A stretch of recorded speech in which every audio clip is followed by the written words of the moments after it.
little subject today. This is the 7th of 10 events that I'm involved with around Peace Day Philly this year.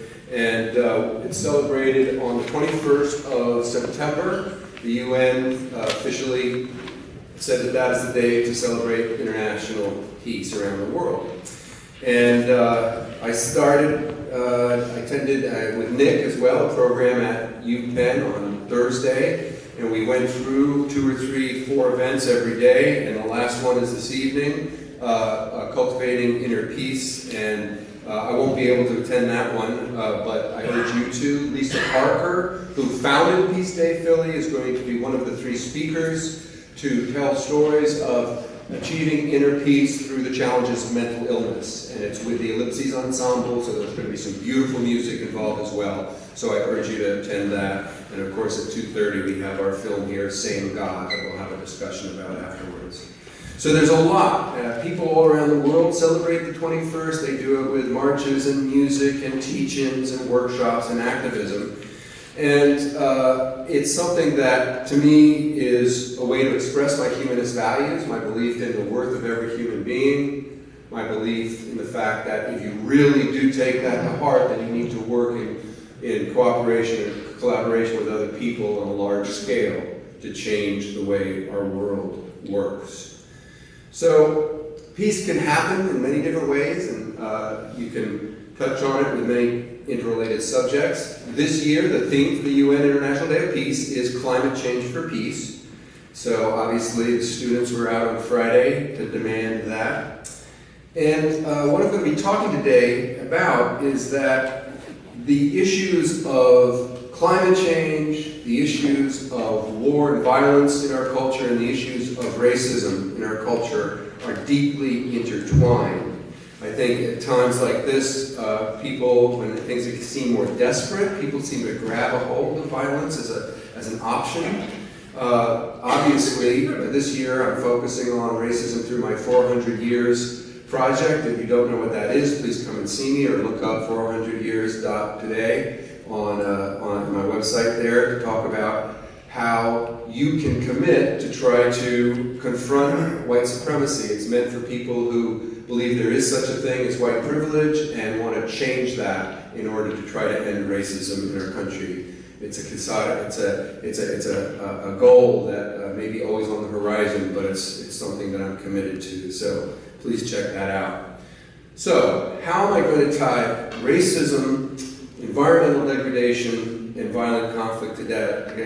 This is what I'm going to do today. I'm going to first focus on how, mainly in the United States, the first part I'm going to focus on how people of color are most harmed by environmental degradation and violent conflict, obviously.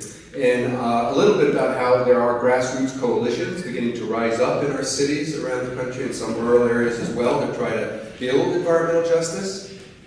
I'll then touch on how people of color around the world who don't have as effective coalition buildings infrastructure are really being hit already, hardest now. And then I will also tie in how that raises the potential for armed conflict around the world. And my conclusion is pretty simple. To manage climate change, you have to address racism. To end racism, you have to build environmental justice, and both require that you push back against violent solutions to our conflicts. Any 3 of these issues, obviously, I could focus on for days and days, but only if we really appreciate how they reinforce each other will we be able to be most effective in deconstructing the various systems that prop up the violence, the environmental degradation, and the racism. So let me start with domestic environmental injustice and the focus on race there. How many people attended? A couple of you were at the 2017 Baltimore AAU Assembly. How many were there? Just raise your hands if you were there. You might remember meeting a young woman named Destiny Wofford. Destiny and her friends were part of a group in Baltimore called Free Your Voice. They received the American Ethical Union's Elliott Black Award for honoring those who make a significant contribution and impact on our society in a positive way. And these young environmental activists got motivated when their Baltimore neighborhood of Curtis Bay, already one of the most polluted areas in the country, was threatened by a new industrial incinerator. They already had a coal-burning power plant in their neighborhood, a chemical processing plant, a medical waste incinerator. And normally, an incinerator would not be allowed within a mile of a school according to Maryland laws, but the company had a trick up their sleeve. They redesignated themselves not as an incinerator, but as an energy plant, even though they were primarily an incinerator. They produced a tiny bit of energy. The state granted them a permit. So Destiny was worried about her mother's asthma, which was threatening her health. She worried about other neighbors struggling with respiratory illness. And so she and her friends were, quote, tired of being dumped on. Those were her words. So they went door to door, repeating a rallying cry. And the rallying cry was, clean air is a human right. They stopped the building of that incinerator. Now, unfortunately, similar stories around the country fail to have such a happy ending, because 95% of the time, the corporate interests win out.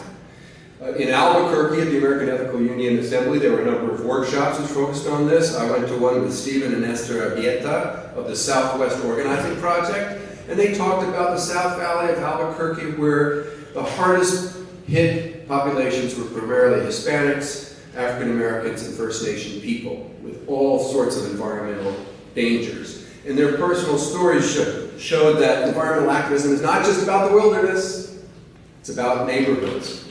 It's about cities as well. That's what the Overbrook Environmental Education Center that Jerome Shabazz runs is about as well. Now, it's not that consciously policymakers targeted racial minorities. Most of the time, racism doesn't work that way. But studies show that race, even more than class, is the number one indicator for the placement of toxic facilities in this country. Journalist Melody Zhang reported that more than 50% of people who live within 2 miles of a toxic waste facility are people of color. The Environmental Protection Agency's Dr. Robert Bullard said that, quote, whether by conscious design or institutional neglect, communities of color in urban ghettos, in rural poverty pockets, or on economically impoverished Native American reservations face some of the worst environmental devastation in the nation. There was an article I read called Fumes Across the Fence Line, and the National Association for the Advancement of Colored People pointed out in this article that facilities are spewing toxins into the air, usually near African American communities. And these toxins, 9 million tons of toxins are put into the air each year. Methane, benzene, sulfur dioxide, formaldehyde. The EPA estimates that this causes school children to have over 138,000 asthma attacks and miss 100,000 school days a year. According to the Clean Air Task Force's 2016 Gasping for Breath report, adults are harmed similarly in this way. Now, ironically, this additional injury is done to poor people because energy companies, the same ones that we allow to throw those toxins into the air, let me put the blame where it sits, it's our responsibility. Those same power companies cut off power to people who can't pay their bills at an astonishing rate. Shutoffs, as they're called, when people can't afford to pay their bills, happen more and more. Obviously, we have to figure out a way to fund our energy needs, but I think that we can come up with a collective solution that does not hit the most vulnerable people in our populations. Our fellow citizens swelter on the very hot days without air conditioning, and they shiver through cold nights. Jacqueline Patterson, who is the Environmental and Climate Justice Program Director for the NAACP, monitors how many shutoffs there are. She reported in one study just in Michigan, that in a 9-month span, Detroit Edison reported 169,000 shutoffs, and another company, Consumers Energy, reported 118,000 cutoffs. And that's pretty typical about what's happening across the country. Patterson said, too many are shivering in a deep freeze. And this is particularly dangerous because it encourages people to huddle around candles and burners and even open oven doors to stay warm. And this leads to more house fires. There was a house fire in Maryland, my state, last year that killed 10 people because of open flames. Most of them were children. Patterson tells of one man, John Skelly, a 69-year-old man, who died in his Michigan home because of hypothermia, because his heat was cut off. And it's so easy to shake our heads and say, oh, that's a terrible accident. But the point is, it's not just an accident. It's a result of decisions that we make as a country. Our policies, our systemic failures. And I agree with Patterson when she concludes that the cost of extreme poverty should not be a death sentence. So temperatures are rising as well, which is a big killer. Extreme heat kills especially elderly, health-compromised residents who are stuck in what are called urban heat islands, which have blistering asphalt and greenhouse gases trapping more and more heat. And the NAACP estimates that heat is already the #1 weather-related killer in the United States. I didn't realize that. Bill McKibben, many of you know well, leader of 350.org, works with Patterson, and he says that we simply forget sometimes that we share this resource. Air, water, land. Patterson used a term that really stuck with me in my research for this talk, where she said that we now have what are called sacrifice zones. Sacrifice zones. Places that we simply write off. Oh well, it's gone. Now we have more droughts, more hurricanes, more floods, and we may become inured to the suffering. I already feel this. I'm watching these hurricanes coming. Here comes another one. I'm getting used to it, right?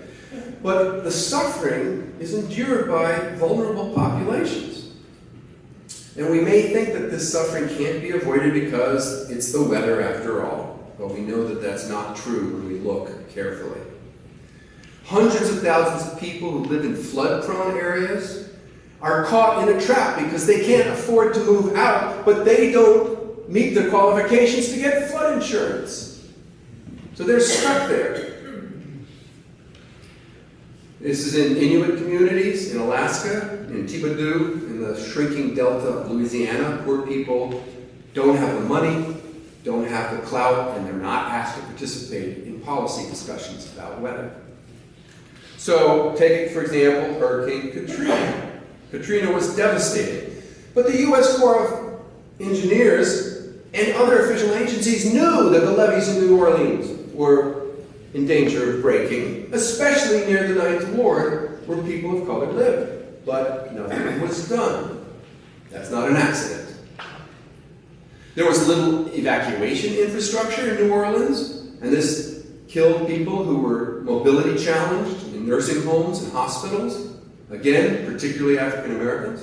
When Hurricane Harvey hit Houston, people of color had to wade through water with an incredible high level of toxins because their neighborhoods were the ones that had hazardous waste landfills and inadequate and aging stormwater infrastructures. Again, not an accident. It's a result of our policies and our decisions. Even after the storms, the problems hit hard because remediation hit people of color more because, according to the NAACP, they received less generous insurance settlements than their white counterparts, like in Florida and Louisiana. That's documented after Hurricane Andrew. And after Hurricane Katrina, black homeowners received, on average, $8,000 less than their white counterparts with equal homes. Flooding in South Carolina left lower-income households without the resources for mold abatement. And when combined with respiratory issues, mold can kill. And cleaning up the mess was often done. Oil spills, hurricane damage, wilderness fires by people of color. 1 out of every 3 people fighting wildfires in California last summer were people who were incarcerated, earning $1 a day, primarily people of color. When the BP Deepwater's Horizon disaster occurred in 2010, it was mainly black and brown people cleaning up the mess. Now, as I said, groups are forming to address this issue, and they're taking aim at corporate interests that focus more on profits than on people. And the Green New Deal is beginning to catch on a little bit, even though it may have very, very, broad and high goals. People are beginning to listen more consistently to these messages. But congressional lobbying continues to be dominated by forces resisting any way to address climate change. The U.S. Chamber of Commerce, largest lobbying organization in the nation, it and its affiliates spent $90 million lobbying around climate change last year. The notorious ALEC, the American Legislative Exchange Council, successfully has held back environmental regulations, especially on the states levels. And at the same time, they're creating barriers to people voting. So not only are they guiding the policy, they're stopping the people from being able to set the policy. And I don't even have time to talk about how money goes directly from energy producers into the coffers of campaign coffers. So at such a disadvantage involving financial resources, environmentalists and anti-racism activists have to work together. And I stressed this when I spoke actually to a representative of Environment America, which is a nonprofit organization that I have supported over the years. And I was saying, well, what are you doing with working on this issue from the grassroots down? And, there were two groups that she did mention. Green for All is one group. Green Latinos as well. They've been teaming up with Environment America. Green Latinos is a group, for example, that says on their website they are to amplify the voices of minority and low-income and tribal communities. Green for All strives to connect environmentalism with economic justice, like the Green New Deal does as well.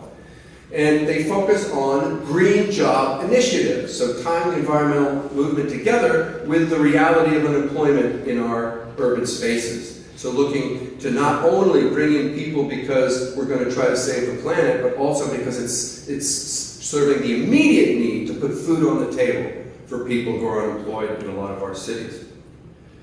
Van Jones puts it this way. Van Jones is one of the sort of early Green New Deal advocates. He says, the green economy should not just be about reclaiming throwaway stuff. It should be about reclaiming thrown away communities. It should not just be about recycling things to give them a second life. We should also be gathering up the people and giving them a second chance. New York State, some reason for optimism this summer. On June 17th, about 400 protesters swarmed into the state capitol in Albany, and a month later, Governor Cuomo signed a bill that puts the state in the forefront of the environmental movement, at least for state governments is concerned. They have a law that by 2030, 70% of the state's energy has to come from green sources. By 2040, they're supposed to have 0% of emissions. So Bill McGibbon, along with Heather McGee, wrote an article in the New York Times saying, tackling climate change and remediating racial injustice are increasingly one and the same fight. Embracing this truth in our coalition building, advocacy, and political strategy is how we can win the fight, end quote. Now, unfortunately, when you go outside of the United States, there's much less infrastructure, much less ability to organize, much less social communication. So people of color primarily are even further away from having any access to power, and they're at the mercy of international corporations. Some countries, like the Netherlands, have the political will and the resources to fight climate change and corporate power. After all, they're a country of low levels, and they needed to create an incredible system of dams and canals, and they also have the power to do that. Bangladesh has a similar topography, but they don't have the resources that the Netherlands does. So they're open to frequent floods that are becoming more and more numerous because the sea levels are rising. And McKibben writes, the Netherlands has the political, technological, and financial means to cope, but much poorer Bangladesh does not. So I was in the Netherlands a summer ago, and we didn't see but a few of these, but the drainage ditches and the incredible, complex method of dealing with sea level change requires millions and millions of dollars. Bangladesh doesn't have that. In 1991, one of the most devastating cyclones killed 140,000 people in Bangladesh. And that's going to happen again. Indonesia has a fair amount of money. Unfortunately, the government is not always looking after their people, but they are spending $40 billion to build an 80-foot seawall around Jakarta, the capital. 80-foot seawall. Pakistan has some money as well. They've improved flood maintenance, but it can only go so far. 2010, millions of people were displaced in the Pakistan area because of the cyclone. Vietnam's Mekong Delta, that has about a quarter of the population and half of its food supply sources, is being flooded regularly by seawater, which is saline, which makes the fields infertile for years. Perhaps most poignantly, as many of us saw in the movie on Friday night before the flood, the greatest threat are to island communities around the world. It's become likely that they will no longer exist in a few years in some ways. The world's lowest country, for example, is the Maldives archipelago. Average altitude, 4 feet above sea level. The highest piece of land in the Maldives is 8 feet above sea level. This is 26 atolls with over 300,000 people. And the threat is so great that the government is right now looking for land to buy in Asia where they can move their population. That's a live threat.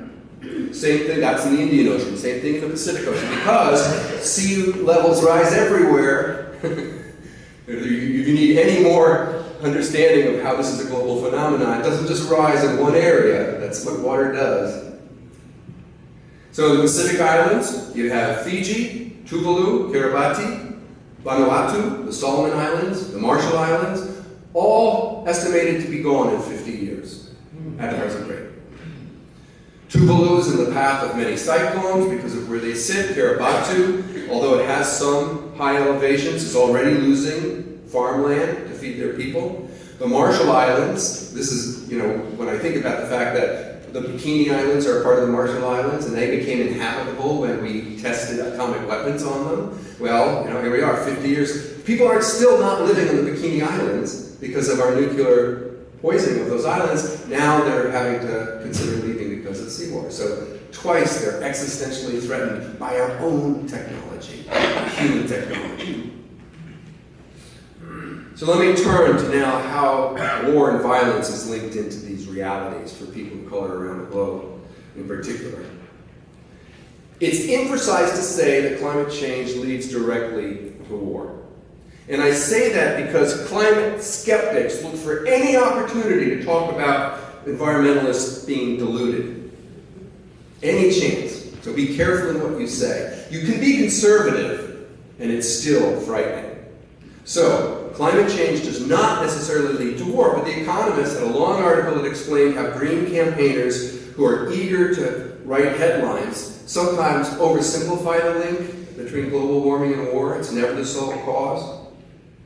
But it does also talk about how Chinese records over 1,000 years indicate that the most violent eras for human beings come after climate cold periods, when food is scarcer because harvests are smaller. Interesting. More recent studies indicate that modern floods and droughts make armed conflict more likely. Solomon Tsang of Princeton and Marshall Burke from the University of California in a study found strong support for a causal link between climate change and conflict. Look at Africa in particular right now. There are 15 nations embroiled in armed conflict, including Egypt, Sudan, Libya, Tunisia, Algeria, Morocco, Somalia, Uganda, Mali, Mauritania, Western Sahara, Democratic Republic of Congo. And The Economist adds that the one most hurting from war, where 2 million people have had to relocate in the last couple of years, in what they deemed an inferno of war, were Chad, Nigeria, Niger, and Cameroon. You do have factors like ideological extremism, like Boko Haram, that's pushing war. You have poverty, which makes it so easy to lure starving children into your armies. You have corrupt governments that use war to justify their oppression. So all those factors are involved, but climate change contributes to it as well. Like around Lake Chad, that has sunk to half of its size. It used to be the 6th largest freshwater lake in the world, but within a lifetime is half that size. And around that lake, tribesmen are now battling for access to the water, because some needed to fish, some needed to feed their cattle, some needed to drink. An officer with the United Nations High Commissioner for Refugees reported increased confrontations between farmers and herders. Cattle that used to wallow in the lake are now found dead in dried out bogs. In Mali, ethnic cleansing is settling conflicts between farmers and herders, fighting for resources and water. And some call the civil war in Darfur, region of Sudan, quote, the first modern climate change conflict. There are so many other places in the world where conflict is made more likely due to climate change. The Arctic is melting, and sea lanes are opening up, and US and Russia are sending more and more ships into this region. Greater chance for us to have conflict with the other superpower, one other superpower in this world. Hydroelectric sites that provide energy and some flood control, so it's never all or nothing, right? But they choke off water to neighboring countries, creating tension. There's a dam in Guinea, the Foamy Dam, that cost $280 million to build, and it does some good, but it's also creating tensions between farmers downstream and those reaping the power upstream when they're in separate countries. So bottom line, ecological interdependence is complex, power is complex, human relations is complex, and together they make very complex problems. We need more funding, more research, more international thought groups. We should support the UN to solve these problems. Let me move towards some form of conclusion. How can I depress you more? When I was a kid, I had this sort of little daydream that somehow the Vietnam War, which bothered me a lot, I didn't understand it. I was a young child at that time. But I had this idea that somehow some existential threat would put us all in danger and we'd put aside our differences. And I think it came from a sci-fi movie where there was an asteroid coming to space and a war stopped and everybody decided to aim their weapons to destroy them, or something like that. But a common foe is what we need. We've got one, right? Environmental catastrophe is facing us all. Jacqueline Peterson of the NAACP said she had a similar thought. She actually survived what was called Snowmageddon. Remember Snowmageddon? It was a couple of years ago that devastated the mid-Atlantic area with high snowfalls. And she said that people used to be at each other's throats over policy debates. Suddenly we're working together to shovel each other's cars out. She said that now we have learned to eat together, to shovel together, while trusting that we're all working towards common aims. We had to work through any roadblocks, literally and figuratively. And she says we need this attitude today, and the climate crisis provides us that opportunity.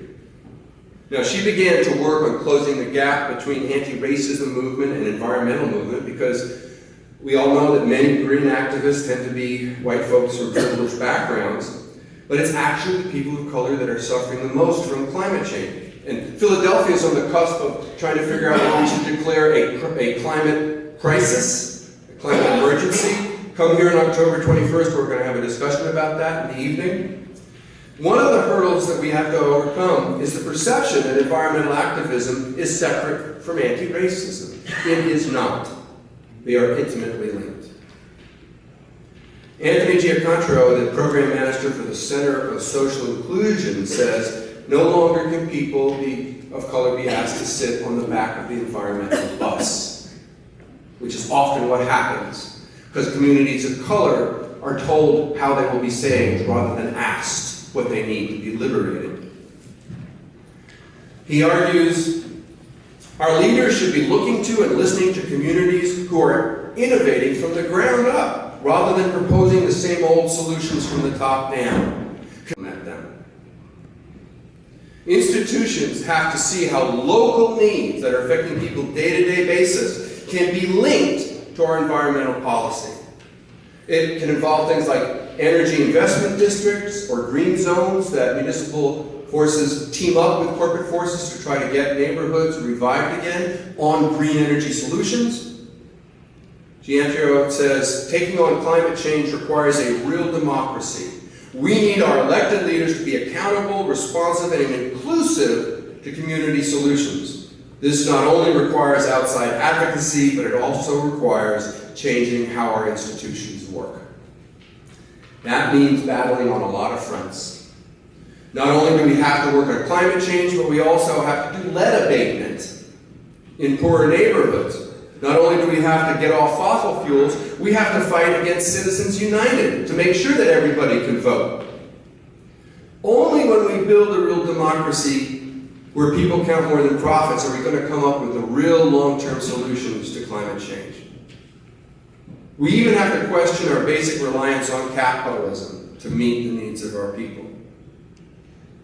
Do we understand the urgency of our situation? I don't know. Sometimes I think we do, and I do. Sometimes I'm not sure.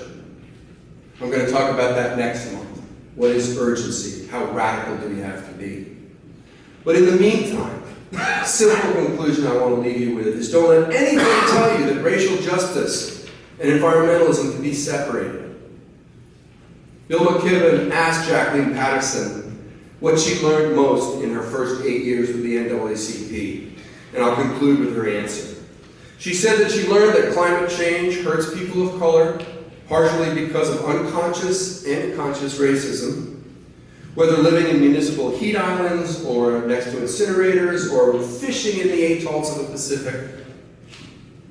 People are in danger. People of color are hurt first and worst. In Patterson's word, it's a multiplier of injustice. So we have to work for peace by building racial justice and environmental justice and anti-war movements. That's our challenge.